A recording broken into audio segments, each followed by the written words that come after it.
Oops, parang may nakalansing dito ah. Ayun oh. O kaya yun. Hindi normal yung tunog na to ah.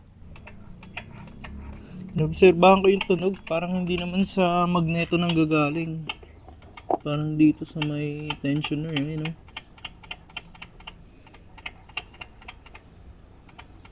O kaya yun. Bakal sa bakal eh.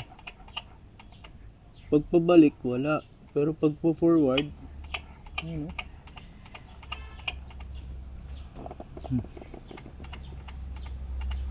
Ang gagawin ko, i-adjust ko muna yung valve clearance na, tsaka ko na i-check muna yun. Kasi mahirap yung marami nakabukas eh. Ayun oh. Bakal sa bakal kasi eh.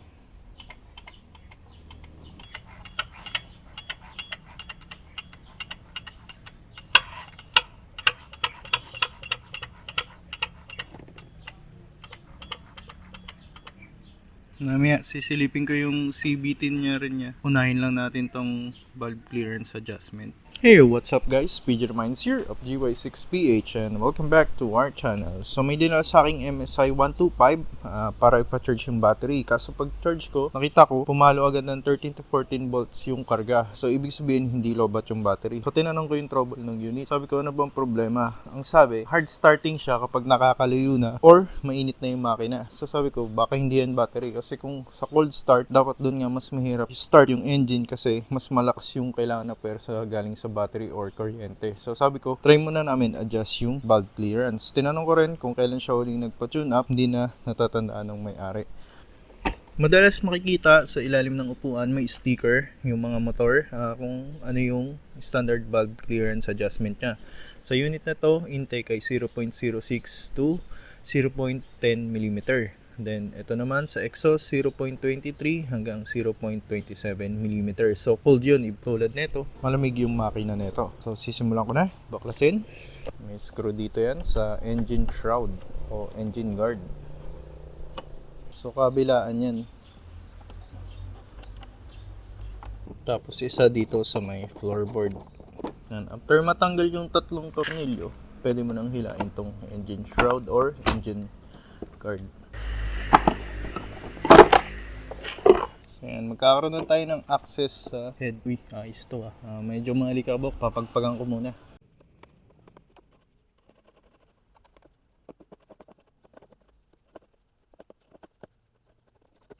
Para mas madali kung medyo bago lang kayo or hindi pa kayo sanay mag-adjust ng valve clearance, mas madali na tanggalin tong U-box para mas accessible yung cylinder head pag tinanggal na yung valve cover. Kailangan din natin tanggalin tong fan cover para makita natin yung timing mark dito sa may magneto. So meron siyang tatlong screw, 1, 2, and dito yung isa, 3.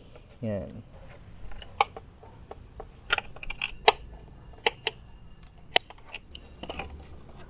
So may access na tayo sa magneto. Sunod naman natin is yung spark plug. Tanggalin natin para makahinga yung makina, hindi mapuwersa yung mga piston rings natin tsaka oil rings. Oh no, may kakabi ako nakita sa ano niya. Parang sira na yung spark plug cap niya. Parang naiwan yung dulo ng spark plug cap. Subukan kong ilong nose. Bakit ito rin yung reason ng hard starting niya? Pero hindi. Yun, ito naiwan. So luma na. Ayan. So kailangan na itong palitan. Problema parang wala ako na ito So tanggalin na muna natin yung spark plug niya. Sarap engine wash na itong unit na to Itong problema ko sa mga scooter, ang hirap na i-access ng mga ano nila, ng mga spark plug. So yan, napwersa ko na. Sobrang tigas. Matindi yung nag-install na ito. So pag ganito na binaklas nyo na yung spark plug, tapos meron din kayong feeler gauge, maganda na i-check nyo yung gap kasi meron din yung specification. Pag ngayon yung gap ay malayo na, nakaka-apekto rin yun dun sa performance ng spark plug. Ito, yan natin. Parang kakaibang reading na ito madumi na. So dapat dito linisin na or palitan na yung air filter, tapos magpa-cleaning na FI o ano. Stuck pa to So mamaya double check natin yung gap. Yung cylinder head natin merong dalawang 10mm bolt. Ngayon Tatanggalin muna natin yung hose. Pwede kayong gumamit ng long nose or kaya na ng buko yan. Ito, luluwagan natin. Kapag mga ganitong scooter yung ginagawa ko, ito lang yung ginagamit kong tools, yung medyo maliit, ating socket wrench, socket set. Para malimitahan yung puwersa ko. Kasi sanay tayo gumawa sa malaki, minsan ang malakas yung puwersa natin. So yun na nga, natanggal na natin yung dalawang bolt sa cylinder head. Pwede nating iangat to. Sumasama yung gasket. Yan, baka ma-damage. Para sa akin maganda yung ganitong kulay, gold. Sa kotse ko ganito. Pero depende sa oil. Hindi naman siguro sludge yan. Punas na yung kamay. Ito, malinis na daliri. Tignan natin. Hindi naman sludge. Yung quality ng oil yan na synthetic, fully synthetic, nag-iiwan ng ganyang marka. So yan dito, makikita natin yung makina niya, cylinder head. Dito yung timing, dun mamaya. So first step, ikot natin yung fan. So ito yung fan, iikot natin, kaya na ng daliri. Hanapin natin yung timing mark. Kapag tinatamad kayo mag-check sa timing mark, ito silipin nyo. Ayan. Kita nyo, umangat na yung baba. Ibig sabihin nun, exhaust na. Susunod nun, aangat na yung taas. Intake. Yan. Dito na yan. Yung timing natin na nasa taas siya. Dapat to maganda yung clearance. Meron naman. Meron din naman. So, double check nyo na yan dito. Kung align. Kung align yung timing mark dito. Saka dito. Tapos dito rin. Check nyo yung timing mark. Ito. May guhit yan dyan na arrow or matulis na part. So yan. Kaso, ay sorry, ang dumi na yung ano niya, hindi ko makita yung timing mark. Yun, double check natin sa kabila. So yan, ito yung timing mark ng may guhit na to. Dapat align yan dito sa may guhit. Pares na yung nakataas. Yan. Maluwag yung exhaust niya masyado, feeling ko. Tapos masikip ng intake. Pero malalaman natin pag sinalangan natin ng feeler gauge. Ang standard ng MSI 125 ay 0.6 intake. Yan, 0.06 sa millimeter. Testingin natin. Medyo masikip nga lang at natatakpan ng camera. Lipat ko yung camera mamaya. So yun, hindi kasya yung 0.06 natin. So lilipat ko muna yung camera para makita nyo. Ito, gagamit tayo ng tools para sa pag-adjust ng ating valve clearance. Tune-up tool yung tawag dito. Luwagan muna natin. Yan. Tapos unti-unti nating subukan. Sobrang luwag naman. Higpitan natin. Maluwag pa din. Sumikip. Dapat yung parang may magnet lang. Yun yung pinaka indikasyon na tama na yung ano mo, adjust mo. Yan. Kapag pinasok nyo tong feeler gauge dun sa pagitan ng valve at ng tappet, dapat yung mararamdaman nyo is medyo may resistance lang. Hindi yung, ayan, tulad yan, ayaw pumasok, diba? Dapat papasok yan. So, luwagan natin onti. Yan. Papasok. Tapos, parang paghihilahin nyo, meron lang kayong mararamdaman na unti na parang pumipigil pero hindi naman malakas. Ayan, ganyan. Parang namamagnet. Kumbaga, yun, yung kung may magnet kayo sa rep, subukan nyo yun. Ganun yung feeling, parang nahihila siya. So, ayan. So, higpitan muna natin.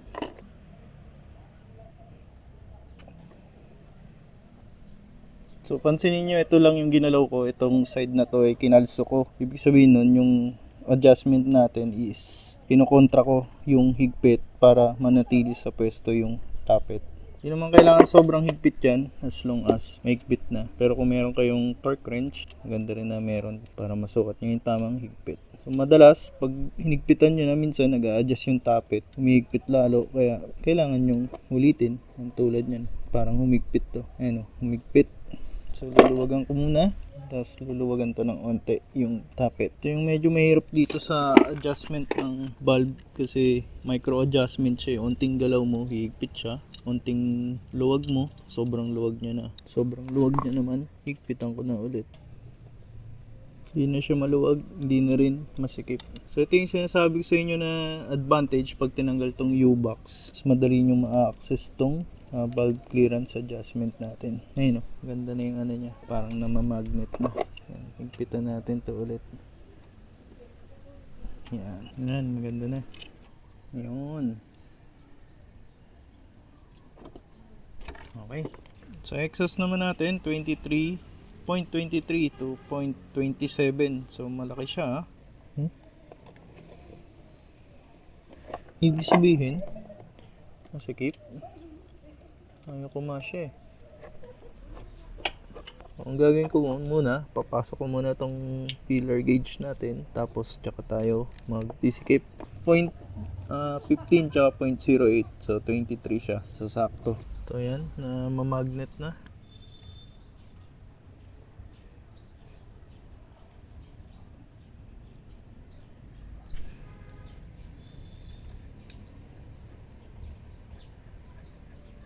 So, mas madali yung sa exhaust natin. Isang take lang. Okay na. Itong intake natin, pinahirapan tayo. So, ang gagawin ko, ira-run ko siya. Ikutin ko yung magneto ng isang full rotation per stroke para i-double check ulit. So, ngayon, nasa compress siya na cycle. Susunod ay exhaust. Ayan. Ang sunod naman ay intake. And then, yun na yung compress. Doon na natin sisilipin yung linya kung align. So yan. Tapos double check natin yung adjustment natin kung ganun pa rin o nagbago siya. So sa case na to, medyo lumuwag siya. Tapos sa intake, subukan natin kung ano nangyari sa kanya, lumuwag o humigpit. Yung intake natin, okay pa rin. Ayan o. Okay pa rin yung intake natin. Yung exhaust natin, to lumuwag. So ulitin ko yung sa exhaust. Ayan o, maluwag siya. So, ulitin kayo sa exhaust. Yan. What are you doing? Dirty ako. Nag-ayos ako ng motor. Bakit? Pinaayos natin. Bakit? Hindi nila naayos eh. So, yan. Okay na. Medyo mahirap lang ipasok. Pero pag nakapasok na, yan parang namamagnet na. Yan. Yan. So, ganun ulit. Ikutin ko ulit. So, exhaust, intake, tapos compress natin yung linya. So, double check ulit tong exhaust natin. Ayun, mas madali na ipasok. Tapos parang namamagnet. Yan. Tapos tong intake natin. Yan, okay na rin. So, yan, i-install ko na ulit yung cover natin. Hindi ko alam kung nakita nyo yung adjustment ko ng valve clearance sa camera angle. So, ito, ibabalik ko na yung cover. Pinunasan ko na. At inalign. Yo, huwag mo muna akong guluhin. Ow! What happened? Ito pa may po. Tingin? Oh, yan naman pala. Ate! Ay, ang kulit mo kasi. Ginugulo na naman ako ng Aries. So, ayan. Align naman siya. Pabalik na natin yung 10mm na bolt.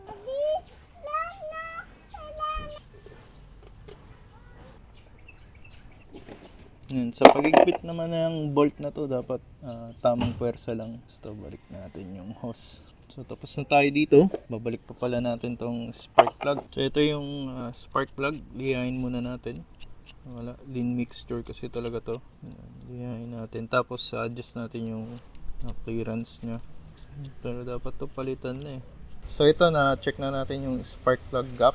Na-check na natin at tama na. Nalihan na rin natin para medyo umokay yung contact ng kuryente. So kakabit ko na.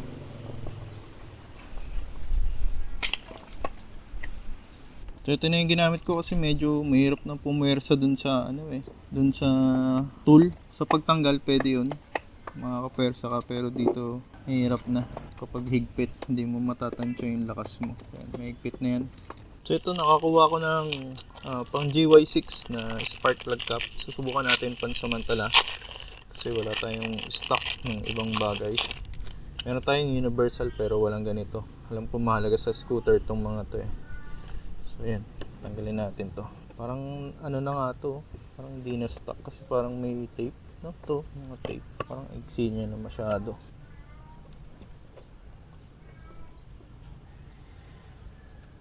Sarap palitan na ito ng bagong ignition coil para humaba tapos lumakas yung kuryente, no? Ito, naigpitan ko na yung spark plug cap. Subukan natin kung kaya niyang pasukin yung spark plug dun sa loob. Okay, lumikit naman. Maluwag nga lang yung rubber. Yung ditong rubber, parang ito sakto. Ito medyo maluwag, pero at least meron din. So kakabit ko muna yung battery. Testing natin paano rin yung unit. Ito na yung battery niya. Nakakalawang na, oh. Hindi naman maiiwasan kasi ito yung nasa harapan eh.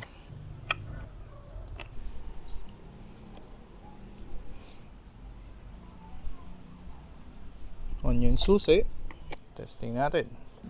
Di nagana yung brake light niya dito.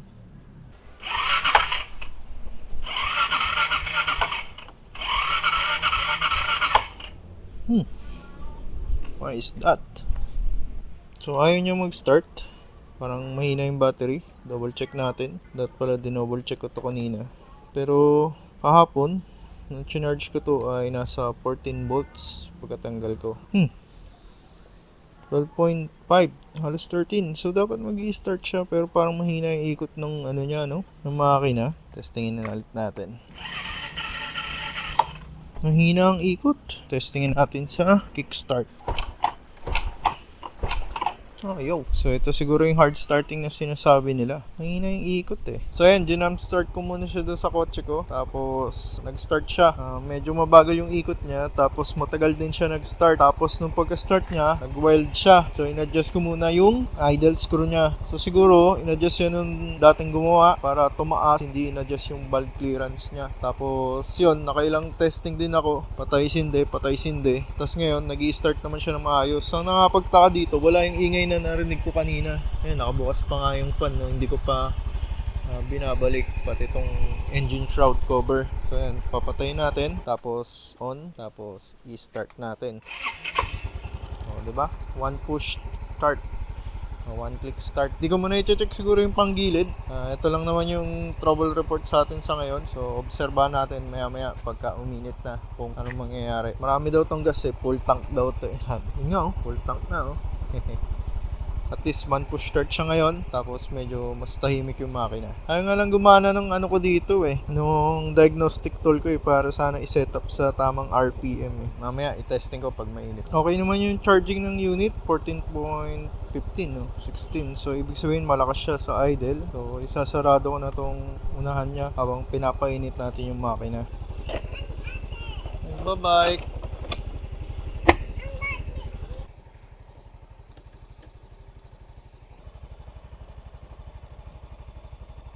Ayun, sa pagpabalik ng engine guard o shroud, ganun lang din. Kaliwat kanan, mayroong tornilyo to. Tapos dun sa floorboard isa. Hindi ko na bibidyohan yun kasi nakita nyo naman paano ko binaklas. Ganun lang din paano magbalik. So ganun din sa fan cover. Hindi ko na i-document. Pinatay ko muna yung engine. Ikakabit ko lang 3 screw.